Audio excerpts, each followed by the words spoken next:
বন্ধুরা, আশা করছি আপনারা সবাই ভালো আছেন। আমি আরেকবার চলে আসলাম পাপাই অ্যান্ড পায়েলস কিচেনের তরফ থেকে খুব সাধারণ একটা রেসিপি নিয়ে, পটল চিংড়ি। এটা জাস্ট আমি শেয়ার করব আপনাদের সঙ্গে যে আমি কীরমভাবে এই রান্নাটা করি। তো তার জন্য আমি আলু আর পটলটিকে খুব ভালোভাবে কেটে নিয়ে ধুয়ে নিয়েছিলাম। এরপর পরিমাণ মতো তেল দিয়ে আমি আলু পটলটিকে বেশ ভালোভাবে ভেজে নেব। তো তেল দেওয়ার পর আলু পটলটি দেওয়ার পর এর মধ্যে আমি পরিমাণ মতো হলুদ আর নুন দিয়ে দেবো। নুন দেওয়ার পর সেটিকে ভালো করে মাখিয়ে নিয়ে আমি আলু আর পটলটিকে বেশ লাল লাল করে ভেজে নেব। লাল লাল করে যতক্ষণ না ভাজা হবে বন্ধুরা এটা কিন্তু বেশ ভালোভাবে নাড়িয়ে চাড়িয়ে যেতে হবে।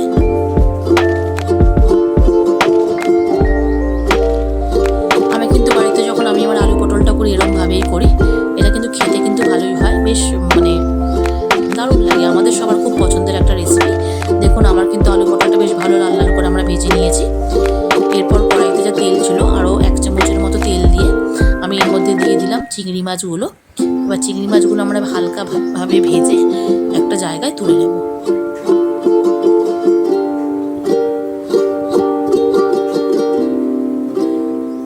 চিংড়ি মাছগুলো আমরা দিয়ে দিয়েছি। তো এবার চিংড়ি মাছগুলো হালকাভাবে ভেজে নেবো আমরা।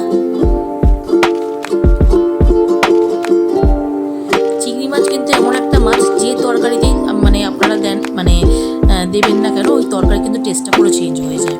তো আমার চিংড়ি মাছগুলো হালকা করে ভেজে নিয়ে আমি একটা জায়গায় তুলে নিলাম।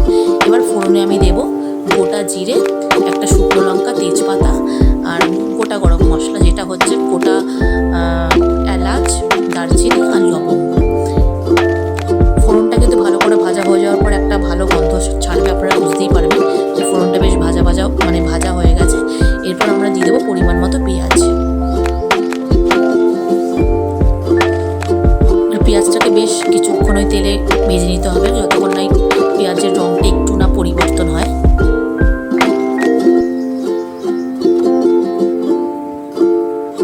তো দেখতে পাচ্ছেন আমার কিন্তু পেঁয়াজের রঙটা কিন্তু হালকা চেঞ্জ হয়ে গেছে, হালকা ব্রাউন চলে এসছে। এবার আমি এর মধ্যে দিয়ে দেবো কেটে রাখা টমেটোগুলো।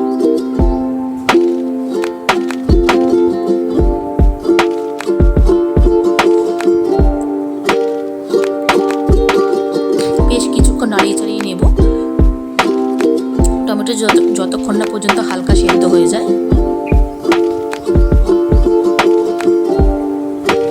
এরপর আমরা দিয়ে দেবো এর মধ্যে আদা রসুন পেস্ট।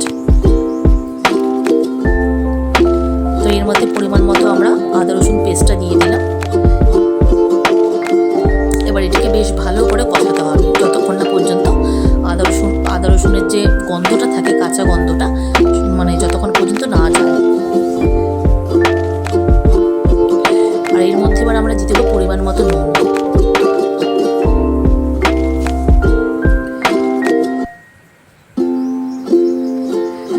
নুনটা দেওয়ার পর নুনটা এই কারণেই দিয়ে দিলাম বন্ধুরা আগে, কারণ এরপর টমেটো বা পেঁয়াজ খুব ভালোভাবে সেদ্ধ হয়ে যাবে। তো হালকা নাড়িয়ে চাড়িয়ে বেশ ভালো করে কষে নেওয়ার পর এর মধ্যে আমরা দিয়ে দিলাম পরিমাণ মতো হলুদ, জিরে গুঁড়ো, ধনে গুঁড়ো আর লঙ্কার গুঁড়ো আর পরিমাণ মতো চিনি। চিনি কিন্তু বন্ধুরা স্বাদের জন্য একটু দেওয়া হয়। আর চিনি দিলে কিন্তু আমরা যেই তরকারি করি না কেন, রান্নাটা করি না কেন, এটা কিন্তু আলাদা একটা রং নিয়ে আসে। রংটা কিন্তু খুব ভালো আসে চিনির জন্য। তো আর স্বাদও কিন্তু একটু পরিবর্তন নিয়ে আসে। তো এবার আমি মশলাটাকে খুব ভালোভাবে কষিয়ে নেবো যতক্ষণ পর্যন্ত তেল না ছাড়ছে আর টমেটোগুলো না সেদ্ধ হচ্ছে। আমার টমেটো মোটামুটি সেদ্ধ হয়ে এসছে, দেখুন। আর তেলটাও মোটামুটি কিন্তু ছেড়ে দিয়েছে পাশ থেকে। আর এবার আমি এর মধ্যে দিয়ে দেবো ফেটিয়ে রাখা টক দই। দইটা কিন্তু অবশ্যই ফেটিয়ে রাখবেন। আর অবশ্যই যখন দইটা আপনারা এর মধ্যে অ্যাড করবেন, গ্যাসের ফ্লেমটা কিন্তু একদম আস্তে রাখবেন, নাহলে কিন্তু দইটা কেটে যাওয়ার সম্ভাবনা থাকবে। তো এবার আমি দইটাকে খুব ভালোভাবে আমার মশলার সঙ্গে মাখিয়ে নেব। আর যতক্ষণ পর্যন্ত দইটা আমার খুব ভালোভাবে মশলার সঙ্গে না মাখাবে, আমি কিন্তু বেশ খুন্তি দিয়ে এরমভাবে মশলাটাকে নাড়িয়ে যেতে হবে। আমার দইটা খুব ভালোভাবে মশলার সঙ্গে মিশে গেছে। দেখুন আমার কিন্তু মশলাটা যেটা আছে ওর মধ্যে থেকে কিন্তু তেল ছেড়ে দিয়েছে। এবার আমি এর মধ্যে দিয়ে দেবো ভেজে রাখা আলু পটলগুলো।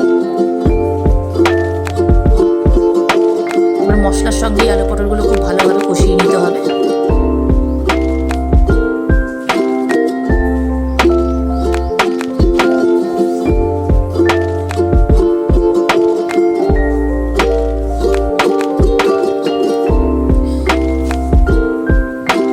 কিরমভাবে করি বন্ধুরা, এটা আপনাদের সঙ্গে আমি শেয়ার করলাম। এটা অবশ্যই আপনারা কিরমভাবে করেন আমাকে কমেন্ট করে অবশ্যই জানাবেন। তো আমার আলু পটলটা আমি খুব ভালো করে মশলার সঙ্গে কষিয়ে নিয়েছি। এরপর আমি এর মধ্যে দিয়ে দিলাম ভেজে রাখা চিংড়ি মাছগুলো। আর আমি কিরমভাবে বানিয়েছি, যেরমভাবে বানিয়েছি অবশ্যই আপনারা এরমভাবে একবার ট্রাই করবেন, দেখবেন আপনাদের অবশ্যই ভালো লাগবে। তো দেখুন আমার মশলাটার সঙ্গে আলু পটল অথবা চিংড়ি মাছ সমস্ত কিছু খুব ভালোভাবে কষানো হয়ে গেছে।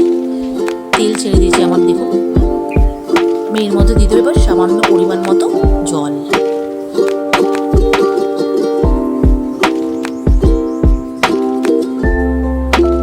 জল ততটাই দেবেন যেখানে সমস্ত আলু পটল মানে ভালোভাবে সেদ্ধ হতে পারে, সেরকম পরিমাণ মতো জল দেবেন। বেশি জল দেওয়ার কোনো দরকার নেই, কারণ তরকারিটা আমরা যেহেতু মাখা মাখা করবো, সেহেতু বেশি জল দেওয়ার কোনো প্রয়োজন নেই।